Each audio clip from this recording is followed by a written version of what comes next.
The flickering candlelight danced across the dimly lit room, casting elongated shadows that seemed to writhe like serpents on the walls. The air was thick with an otherworldly tension, and I could feel the weight of countless eyes upon me. I took a deep breath, my trembling fingers clutching the worn wooden cross that dangled around my neck. The room echoed with guttural growls, each one sending a shiver down my spine. The possessed woman, her body contorted and writhing on the bed, bore little resemblance to the person she had once been. Her eyes, once filled with warmth, were now windows to a malevolence that defied comprehension. I tightened my grip on the cross as the chanting of ancient prayers filled the air. Father Williams, a seasoned exorcist, stood before me, his voice unwavering as he commanded the malevolent entity to release its hold on the woman's soul.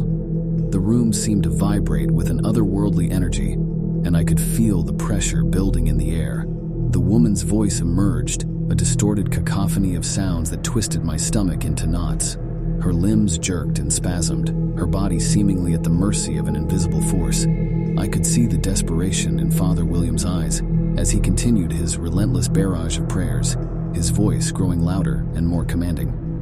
A bone-chilling wind swept through the room, extinguishing the candles and plunging us into darkness. The temperature plummeted, and I could feel icy fingers graze my skin. I fought the urge to flee, to escape the malevolence that seemed to seep into every corner of the room. "Join us," the woman's voice echoed, each syllable dripping with malice. "Surrender to the darkness, and you shall know power beyond your wildest dreams."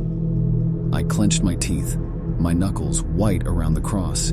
The memories of my wife and children flashed before my eyes, a beacon of light in the encroaching darkness. I knew that I couldn't give in, that I had to stand strong against the abyss that sought to consume me. As if in response to my resolve, Father Williams's voice surged, an unyielding bastion against the malevolence. The room seemed to tremble, and a blinding light pierced the darkness. The possessed woman's screams reached a crescendo, mingling with unearthly wails that reverberated in my very bones. And then, in a burst of brilliance, the entity was expelled, a vortex of darkness torn from the woman's body. The room fell silent, the air heavy with exhaustion and the lingering echoes of the battle that had taken place. The woman lay still, her breathing ragged but her eyes clear and lucid once more. I sank to my knees, relief flooding my senses like a tidal wave. My heart pounded against my chest and tears welled in my eyes. I looked at Father Williams, his face lined with fatigue but his eyes burning with a fierce determination. "It's over," he said, his voice a mixture of exhaustion and triumph. I nodded, my throat too tight for words. The room felt different now, cleansed of the malevolent presence that had threatened to consume us all.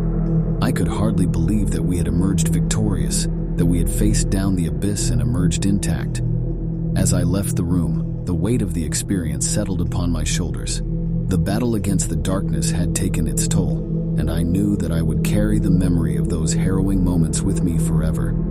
But I also knew that I had played a part in something greater than myself, a battle between good and evil that would continue to wage on, hidden from the eyes of the world.